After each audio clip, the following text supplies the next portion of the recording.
For those that haven't met her yet, tonight's speaker is Mary Priestley. She is a she's a past president of TNPS. She's a lifetime member of TNPS. She's been nature journaling for 20 years, so she's done it a lot. I have a quote. She says, "It's just a small step from listing the plants that you see on an outing to taking a few ecological notes, making a few sketches, and keeping a nature journal." So I have actually kept a nature journal sitting on my kitchen table, looking out the window at the birds. That's great.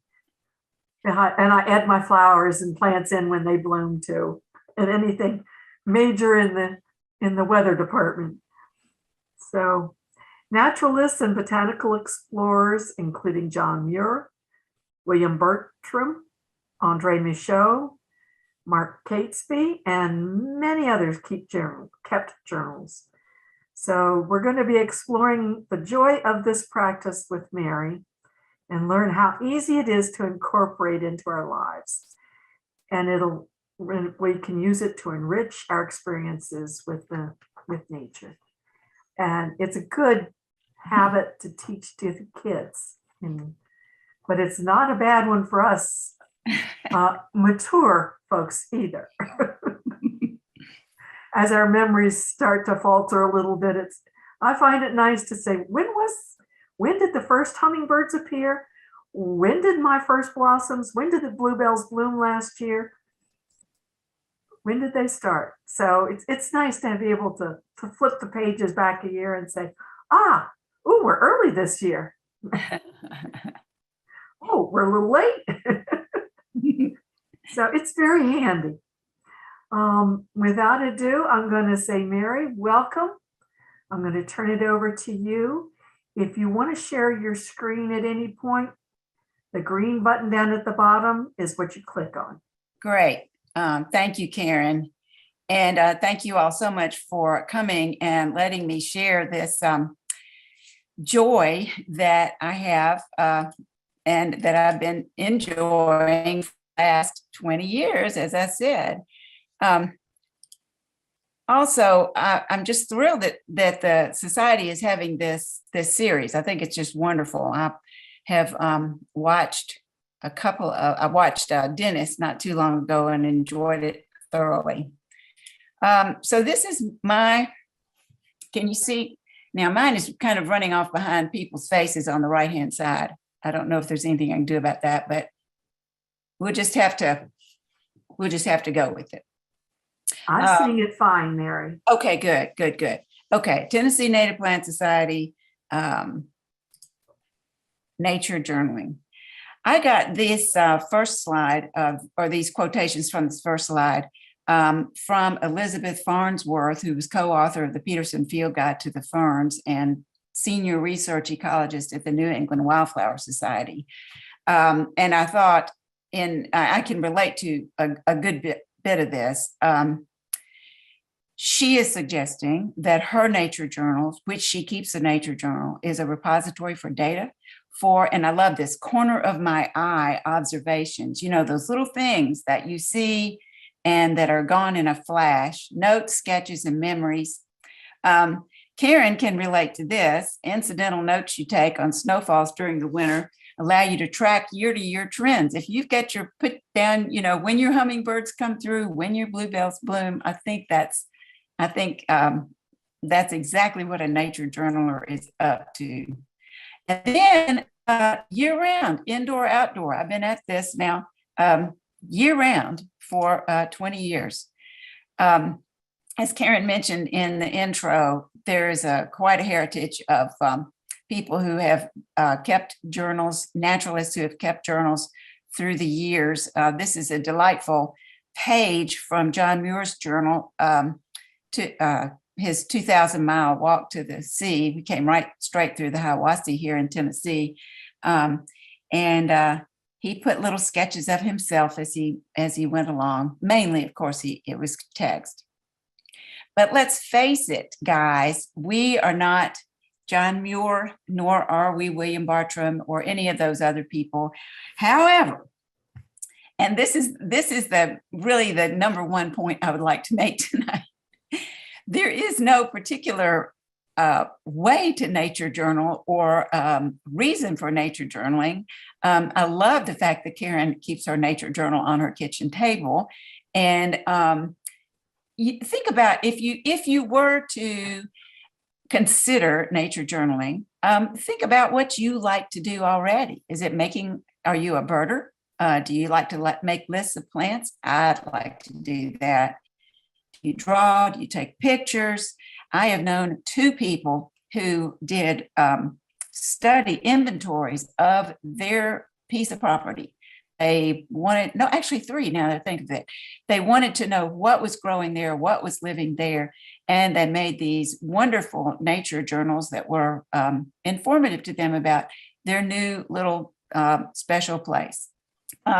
We're doing all this for ourselves, obviously, and nobody else. We've got our books and we can keep them shut, our journals. However, we may use our journals as raw material for other things. I sure have. If I have to come up with an article or something about some place where I've been, and I can go back and look at my journal and see what I saw and see what I did. We could use it as a springboard for greater insight. And let's face it, it's just a beautiful souvenir of our experiences. Now, I think everyone should get a field notebook. Just, I promised I wasn't going to be rigid about this. However, honestly, and actually, I think I have the best chance of getting people to do this of anything. There is just so much that goes on these Native Plant Society field trips or anytime you get outside. And you want to write down where you went, when you went, how you got there, what was there, who you were with, where you ate, all that stuff needs to go into your field notebook. And it makes your field notebook a wonderful thing. In addition to that, there are quotable quotes all the time. Bart Jones, May Prairie, September, 2010. He comes up with this acronym, SKG. Well, that means some kind of grass. Here we are, in this little grassland. And then he goes, this was, of course, another moment. He says, well, baby oaks are all weird. Okay. Then come all these other acronyms. I mean, all these people poke their heads up from the grassland, you can imagine. And here's the LBBs and the LBMs, and everybody's sharing all their acronyms. And I'm just writing down furiously because I think it's all so funny. A few years before that, Todd Crabtree out in Morrison Meadow. Somebody asked him why a plant doesn't look like its picture in a book. And Todd, you know how talkative he is. He goes, nature varies, period. I had to put it in. Can't shut that guy up. These, I think, are all from annual meetings. Foster Falls in 2004. Bumblebee is squinching down into a gentian to pollinate it. And Kay Jones says, what a smart bee, what a smart plant. Dennis is giving instructions for what may be the best wildflower trail in the state. And I'm like, oh my goodness, I got to get this down. Up at Panther Branch Trail, blah, blah, blah, take the right fork. I got that down. Dr. Chester talking about 25 years of trying to put together the Flora of Tennessee project. Do not ever start a project with 15 other scientists. Then Fall Creek Falls. That was where Alice took that picture of me. We were out in the woods with Tom Kimmerer, who said, a forest is sort of a random walk through time. I mean, you can start a book with a sentence like that. Forest is sort of random walk through time. I just thought that was beautiful. At the Yatemans, 2001, Al Good, looking at a grove of chestnut trees, says, that's as lovely a grove of chestnut oaks as I've seen. You sit here and get a little lift, feel like the whole world is a better place. I mean, somebody's got to write that down. Big South Fork, Ed Klepsch. Oak and deciduous azaleas have clustered buds at the tip of the branch, and that's it. Well, if that's it, that must be written down. When trout lily's good, it's great. Everybody knows that. And then at what's called the Turnpike above Cowan, and actually I can't even see what I'm written here, but she talks about all the interesting things up there and that you have to go back maybe once a month. And then she talks about coming upon a game warden on another one of her outings who said, "Didn't you see the signs?" And she says, "No, we didn't see any signs. We came on through." That's Margaret Reinhardt for you. Okay, last page. This is the last page of this silliness.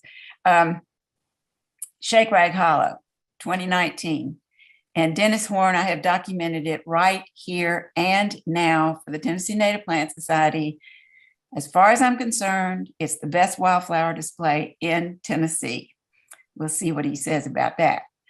And then someone else said, and I didn't write down who it was, that this wildflower display in Shake Rag Hollow is like the mountain is singing. Susan Sweetser. And this speaks to what I'm really talking about tonight. When you get older, you narrow your focus, but you also broaden it too, because you have time to sit and pay attention. And I think that says a lot about what I'm trying to be up to with my nature journal. Okay, this is a model. This is fake pictures, but I just wanted to show you that it is possible to carry your field notebook and a walking stick at the same time and do very, very well, especially if you're out in the middle of a parking lot, but you can also make it down a trail with a notebook in one hand and a walking stick in the other, if that's what you need to do. This, though, is on the left, is a page out of one of my field notebooks, and then an extravagant over-the-top journal entry about the same event. And you can, I don't know why I went so crazy, but I did. I think, though, it does point out the contrast between what I consider a field notebook and a nature journal. If you look up here in the field notebook, Cucumber Gap, Elkmont, Great Smoky Mountains National Park, April 25th, 2019, Alan Sweetser is leading the hike. It gives us a little history. Here are some people who went on the hike. Start hiking up the old railroad bed, up Jake's Creek. And then, as always, I start listing the plants that we see. Someone mentions that yellow trillium, strong scented, smells like lemon pledge. That's a great diagnostic character. And I put it down. Creeping phlox, which we don't have here, and I have wondered what, how you can tell it. And they're talking about the large opening. You can't really read that very well, I think. But the stamens stick out the large opening. And I was glad to have that information. Back over here, this is a previous walk, the walk that I did before that one, not sure, but here's some more plants listed. Interesting thing about Lewis and Clark, the flowers of Solomon's seal taste like peanuts. Hello, did you know that? Well, I documented it. Then here's what I did, and I think I must have been doing this for somebody else's benefit. But anyway, these are some drawings that I did in the nature journal I had at the time of Elkmont. And I included way down at the bottom a little bit of a poem by Emily Dickinson.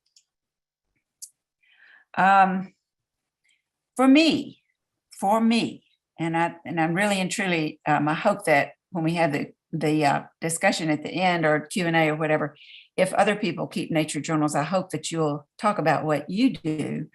But for me, a typical journal entry, one entry, is an up-close look at one organism, usually a plant. I include what I want to remember. Page looks nice enough to come back and enjoy. I feel And I know that I could get some argument from this group because we've got some wonderful photographers. But I honestly feel like drawing really, really helps you look more closely and see things more clearly. If you're working at getting, the curve of that stem, or like for instance, on this Halberd Lake violet, I worked hard on that. But see, my product is not all that great. I mean, it looks bumpy. What I wanted to do was to show that it was variegated. So I, scratched in all those little light patches, missed the mark though on the product, but but the process was well worth it. Gerda said, you really don't see a plant until you draw it. And now, I think there are 3 components of a nature journal: text, images, and numbers. And depending upon your ilk, your bent, you might lean more towards text or more towards images. And that would be maybe photographs or drawings or anything, but clippings out of the newspaper. But numbers are actually a part of things too. This entry right here was about a day I spent with 2 women, showing them around the domain and taking a couple of one big hike and one little sort of outing. So it's mainly text. However, there are some numbers in there. I've got the page number, for instance, and there are 2 women and so forth. So there are some numbers that support it, and the sketches support it. But basically, I wanted to get down the information that I had about these 2 women. The entry actually goes on to the next page, so it doesn't really end there. But this is one that it's really mainly text, and I just wanted to remember that day. Besides the 3 components, there are 3 prompts. I guess prompt would be the right word to use to help you sort of deepen your experience with nature journaling.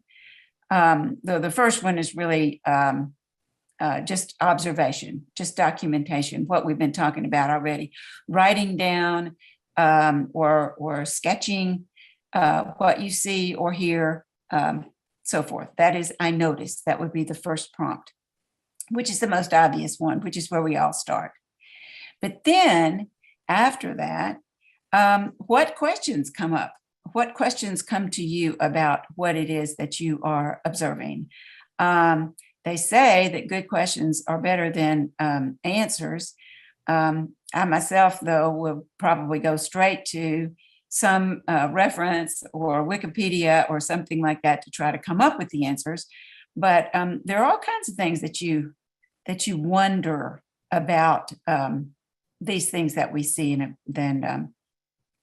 and take note of.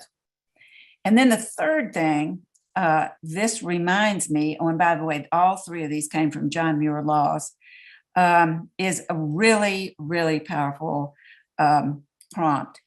And I did another page on this. The idea is that you're in a place or you're drawing a plant and you're trying to think about connections that this place or this plant or this experience has with you, with your past, or things that you remember from poetry or something you read. It also builds connections between you and whatever. Now, I'm going to grab my notes because I have all these great quotes. Okay, because y'all's pictures, which I love to see, are covering up the text on this thing that I wanted to read out loud. So this quote from John Muir Laws: "For any place you know intimately, there is a relationship with the land strengthened by your observations, number 1, but also your deliberate recollection of relationships." The act of deliberate attention is the best way to build relationships, both with people and with the natural world. And this building of relationships starts with connections that you can make between the place or the organism or whatever, and other experiences or other places where you've been. Okay, here's an example where I'm trying to put the three components and the three prompts together. I don't know if any of you all have ever been to Bell's Cove when the jonquils are blooming. This is down at the foot of our mountain in the Pelham Valley. And there are about 3 acres of these little tiny old-fashioned jonquils that bloom for, several weeks. And I start down there in February or maybe January if I can't stand to wait, and then make several trips down there every spring. So on Mardi Gras, which was March the 1st, I visited and picked 40 blossoms for $2. It's a nickel a blossom, and it is just a wonderful experience. So I get home and I made a journal entry and jonquil fields, Mardi Gras visit to Bell's Cove in Pelham, met Mr. Gillum and his sweet doggie. Well, Mr. Gillum actually is the owner of these fields.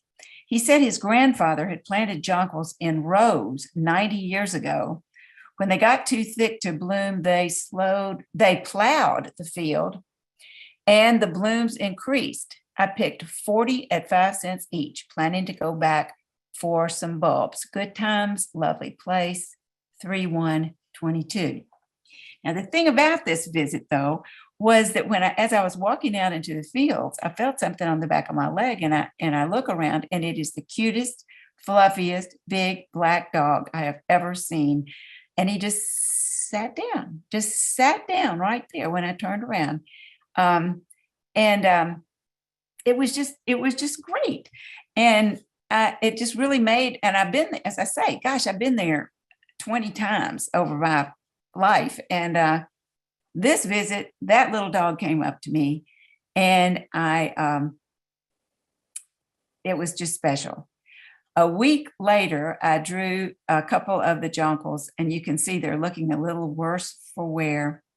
And then I might have to have you read this to yourselves, because again, you guys are in front of my text.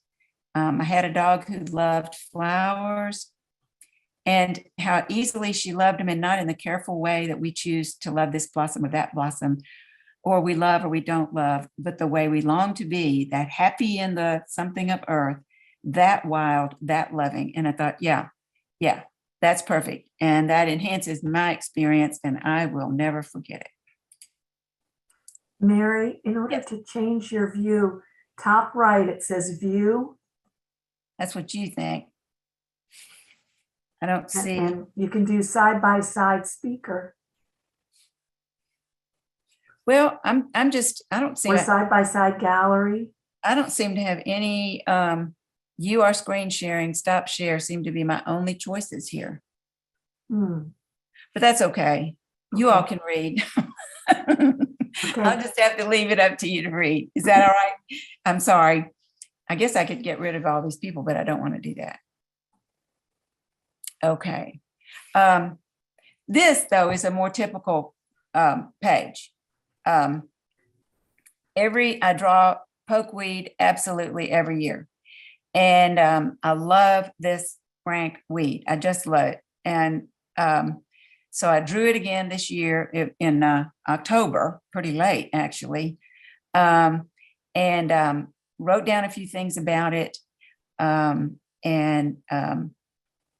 called it a beautiful plant, which is sure true as far as I'm concerned. And again, I'm repeating this sentence that I had in a previous slide. For me, a typical journal entry is an up-close look at one organism, usually a plant. I include what I want to remember, and the page looks nice enough to come back to and enjoy. Here's another page. This one's not in color. I almost always start every drawing with pencil, and then I go over with pen, and then either add color or don't. In this case, what I did was to probably use a watercolor colored pencil and just to try to give it a little bit of three-dimensionality. I like to draw all the way across the page of the spread, the two facing pages. And then sometimes it's fun to put in just a little landscape. I think it's a hoot that the area behind this subway has got all these, they're weedy, but they're just beautiful, all these flowers behind the subway that now you all know about as well as I do.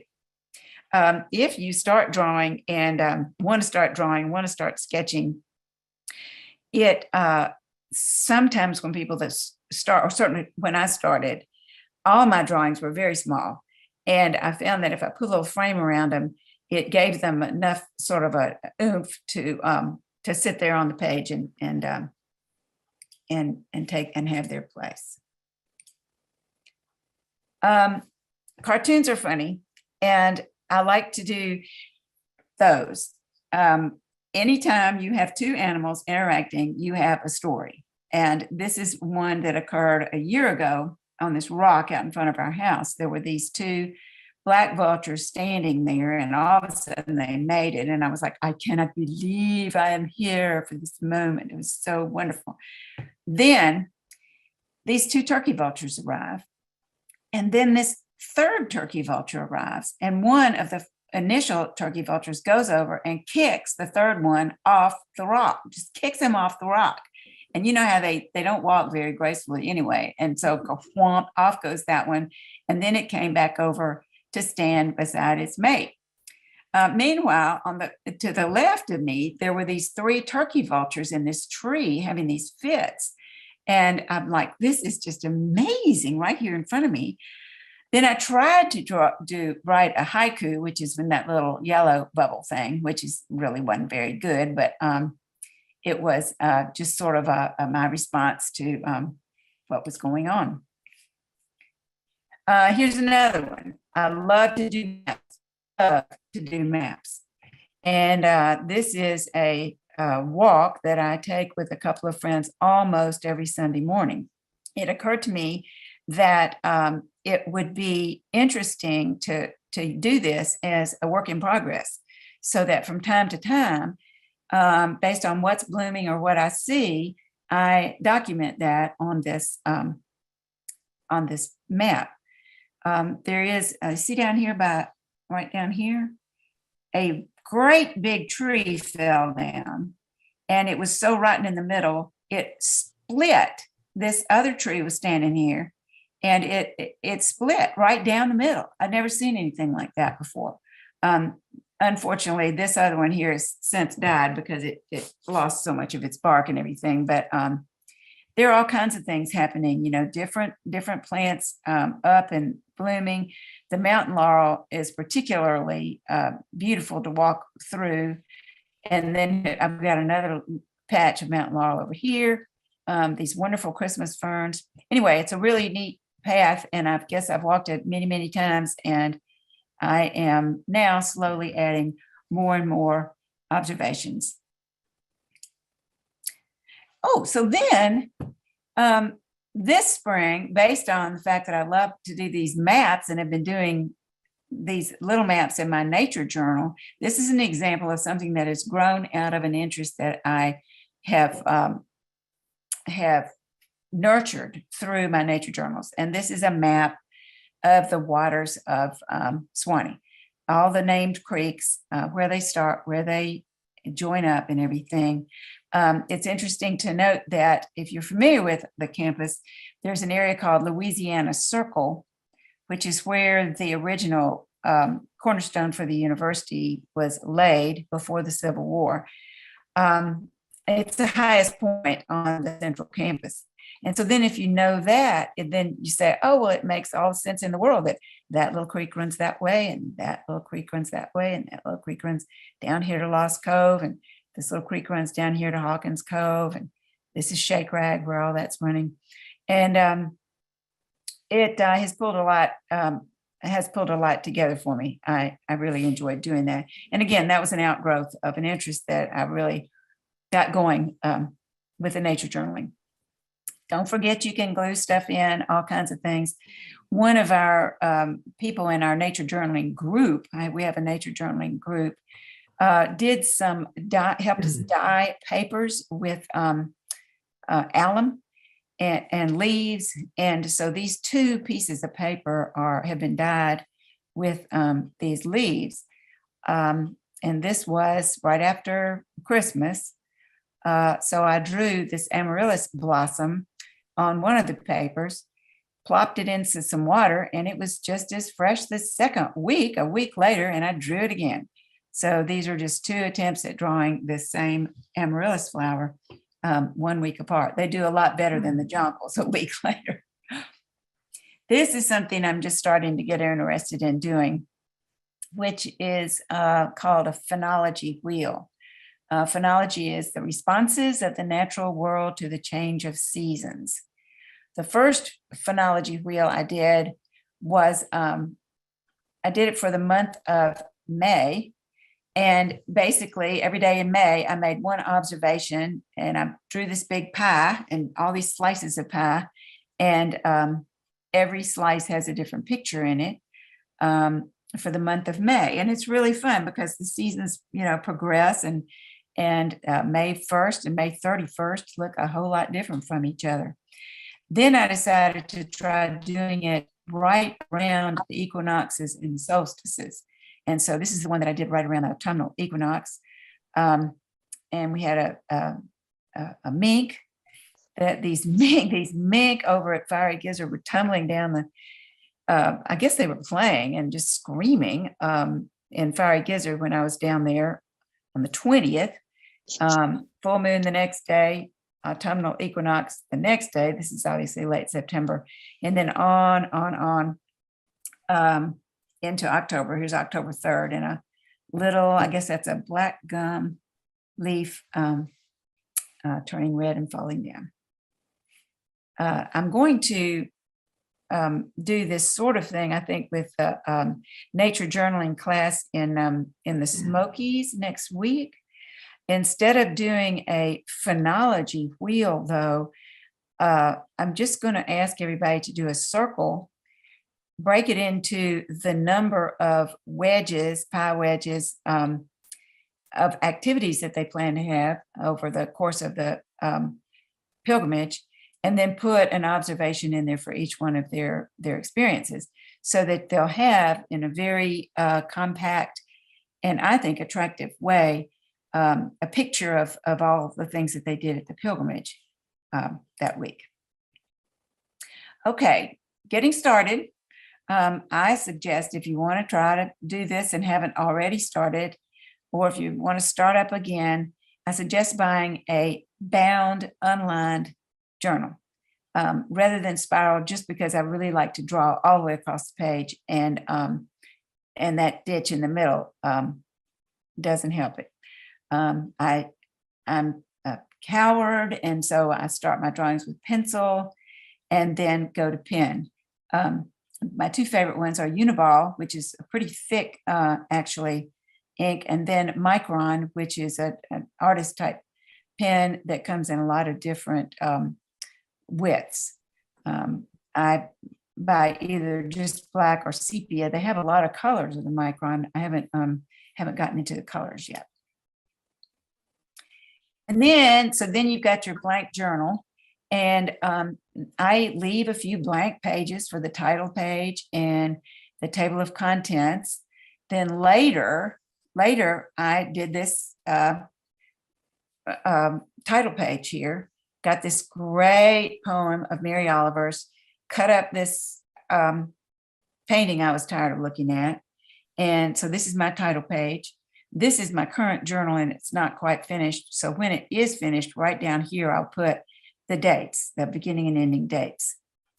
Then you leave the next couple of pages blank as well for a table of contents. And here's the beginning of my table of contents for this current journal.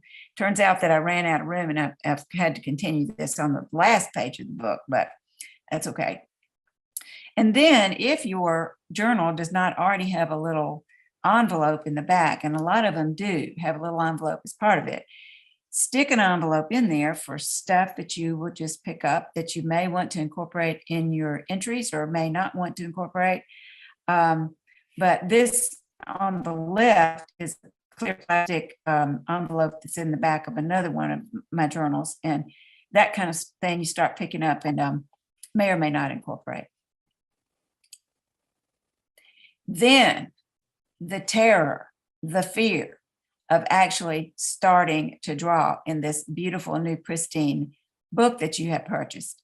And what I do, and this is what I've done about my next one, because I'm just about to go into my next journal, is I just take some watercolor and just splatter it all over a whole spread. And that is where I will start my first entry. So I'll just draw right over that and incorporate all those little blobs in the drawing. And I've already broken it in, so I'm ready to go, and I'm not afraid of it anymore. I wanted to show you one really quick and easy technique. If you, of course, they're all kind of, once you start journaling, then you get all this equipment and all these materials and everything, and it's really fun. But this is a quick and easy thing to do, is to find a pen that is not waterproof. Pilot pens are not waterproof. So you can draw with a pilot pen and then go over it with water, just a little water, and the lines will bleed, and it really comes out into a very nice pen and ink with wash, I think. The Jack in the Pulpit I did as a demo in the middle of a nature journaling group last week, and just drew it, really quickly and put the water on it.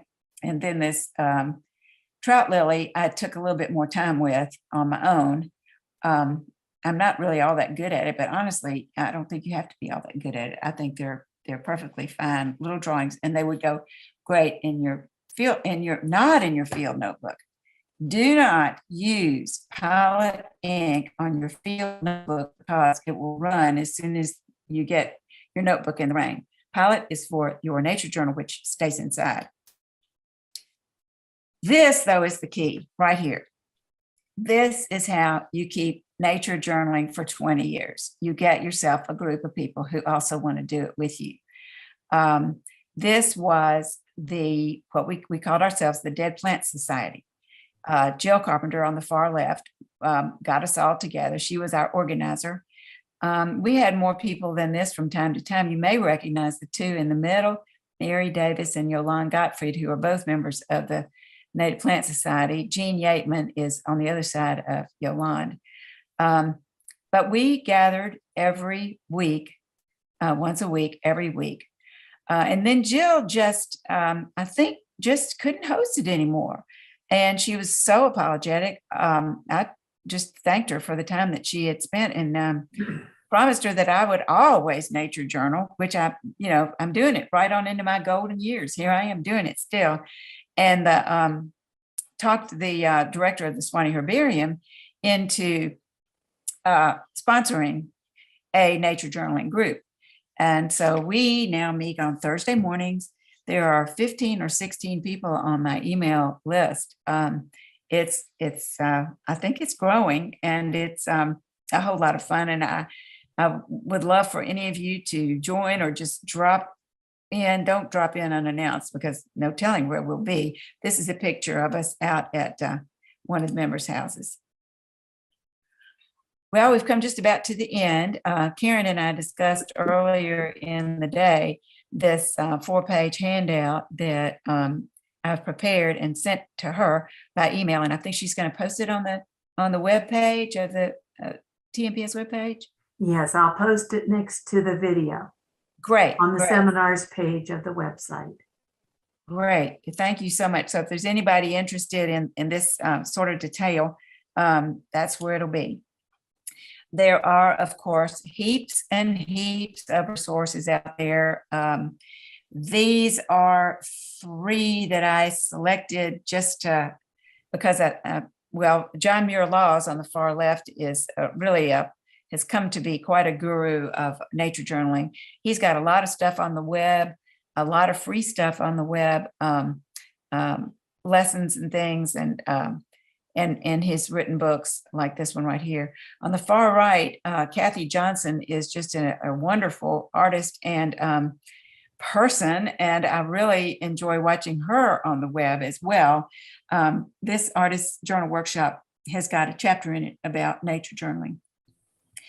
And Susan Lee Tomlinson, who wrote the book in the middle, enjoys nature journaling with groups of people, which is what I do. And so I can relate a lot to what she does. This ends my presentation.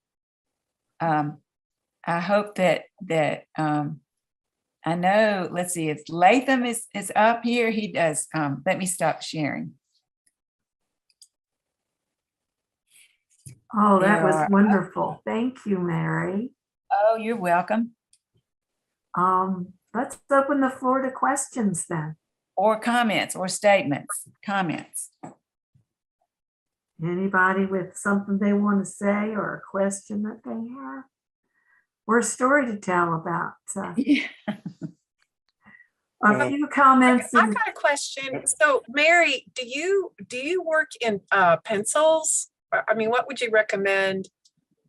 You know, do you like pencils or the watercolor pencils? I use really watercolor pencils more than anything. You do? Okay.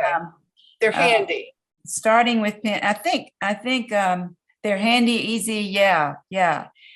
We have some people in our nature journaling group who are really quite good with watercolors, and it's just marvelous. I think the reason I start with pencil, go to pen, and then go to colored whatever, if I go that far.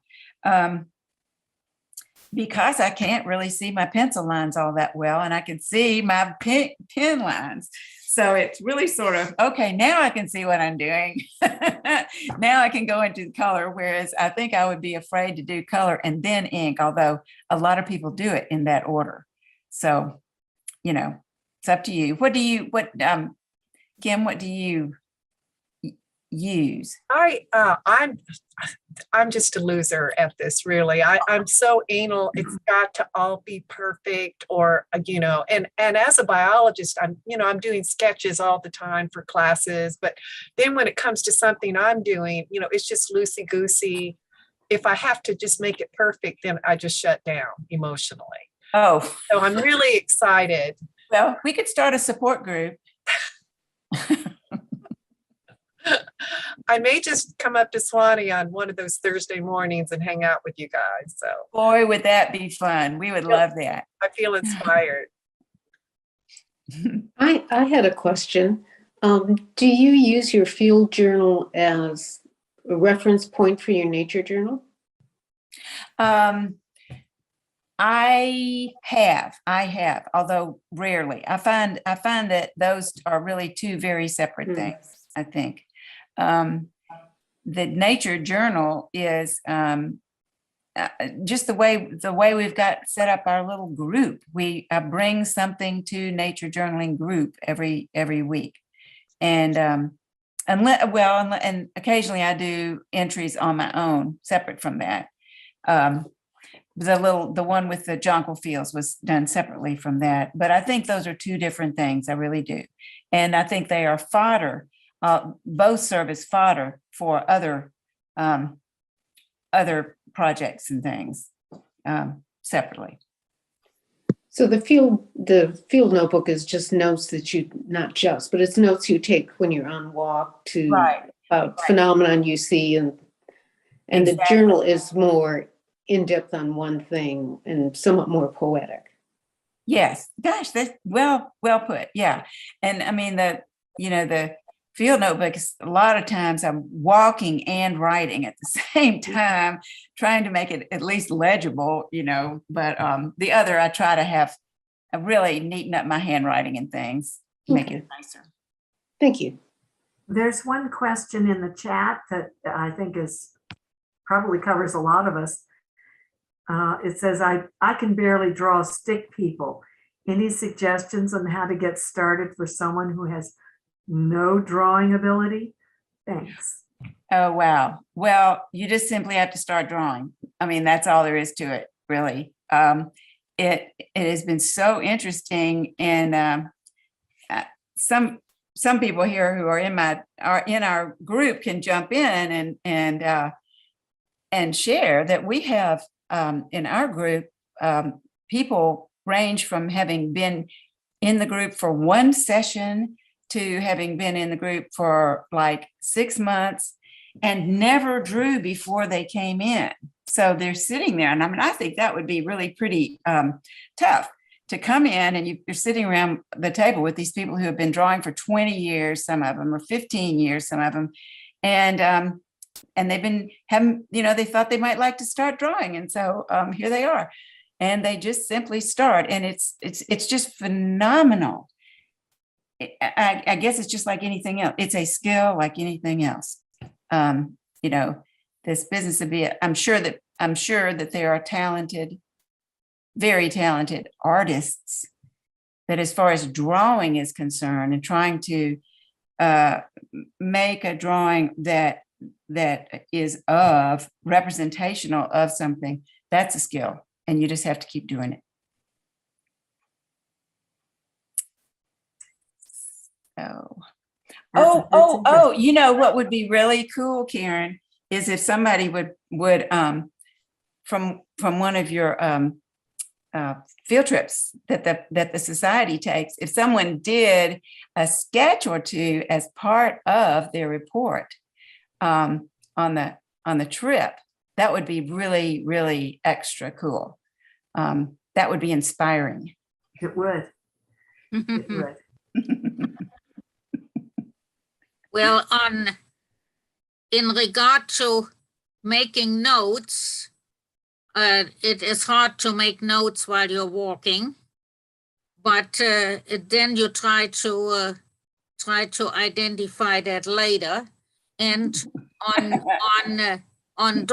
drawing things, it is very important, or has always been for the artists, very important to make, like you have on sometimes, draw half a flower, what was important on that flower, or if the stem had hairs or so. So that is, and if you look at the artists from ancient times, that's what they did. And they also naturally used to incorporate the bugs, what you might say, bugs, insects, right, and butterflies and so. But I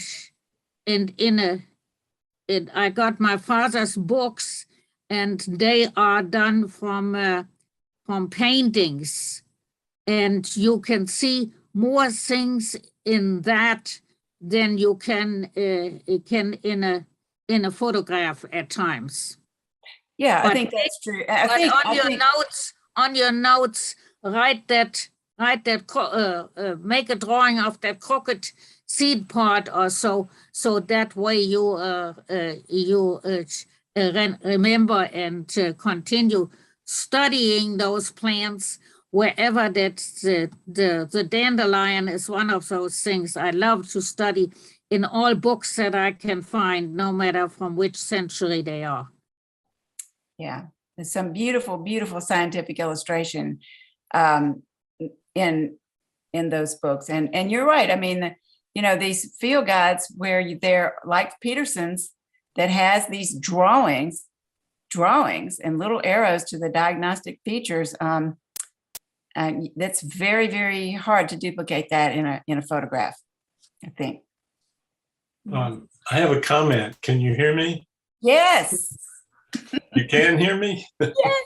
Okay, I have a comment on Karen's earlier question about style, and it's easy to be intimidated by some of the nature journalers, including Mary Priestley.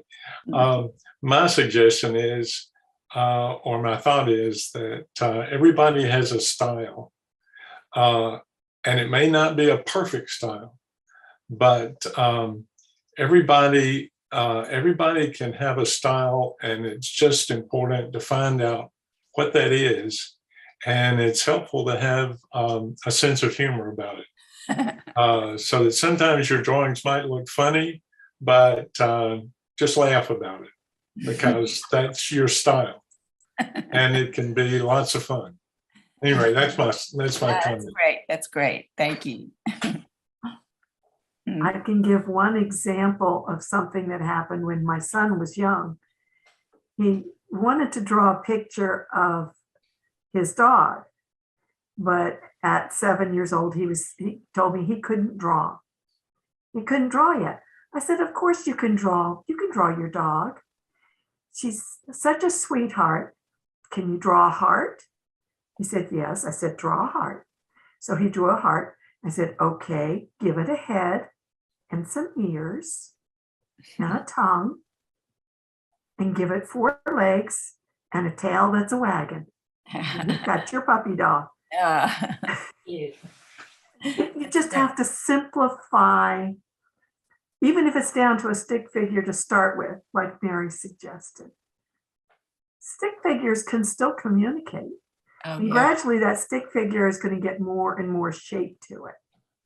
You know, rabbits are easy. You could draw a circle for a rabbit, a circle for its tail, and a circle for its head.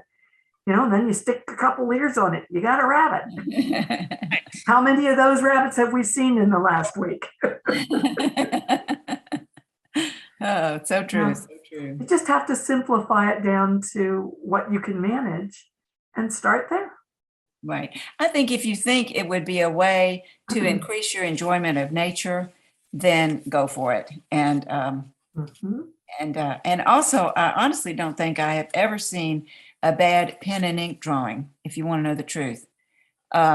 There's something about that medium that I don't care how bad you think you are. Pen and ink is a beautiful medium and the most forgiving medium I think there is. Okay. When I showed my granddaughter the names, she has a journal and she is doing it, and she is quite talented. Wow, that's wonderful. And don't know where she got it from. But you see, this is one of the paintings on a Herasium in the books that I learned with. These were my father's books. It's extraordinary. You can see slightly worn. Wow. That's beautiful. Just beautiful. Well, this has been absolutely delightful, Mary. Well, thank you all so much. I sure enjoyed doing it. Thank you. We've enjoyed it also. And for those that you know of that maybe missed and had hoped that they would make it to the seminar, just tell them it'll be on the website by the end of the week. Okay. Thank you, Karen. Yeah, thank you. Thank you, Mary. And for those of you that are TNPS members, don't forget we're closing in on our conference. We need to do registrations. You need to send in $25 per person for registration. And then we also have to book our room. The best way to book the room at the hotel is to call that hotel directly, not go through hotels.com or something else. Call the hotel directly. The number is posted on the website, and ask for the front desk. If you tell them at the front desk that you're with the Tennessee Native Plant Society, you will get the good price, which $69 a night is really a bargain compared to $129. So if you don't tell them you're from TNPS, they won't know it, and you pay the full price. So. And I think, isn't breakfast included or no? Do I have Yes, that? it wrong? is. Yeah, so it's a good deal. It's probably the continental breakfast, you know, the typical. And then but it's a start. pay out, you know, if you sending checks again, Karen and I pass money back and forth through the mail. Sometimes we rendezvous halfway, but PayPal is just so easy. And I've been getting a few registrations through PayPal, but you know, and then that way you can go all the way up to the last minute Whereas if you wait and mail your check on the 28th, there's that lag of, the communication between Karen and myself. Thank you. All right. Well, thank you everyone for visiting tonight. Thank you, Mary, for a very interesting presentation that's got me thinking about how I'm going to make some changes and put some different implements on my kitchen table. So along with my journal. We'll see what I can do. All right. Good night, everyone.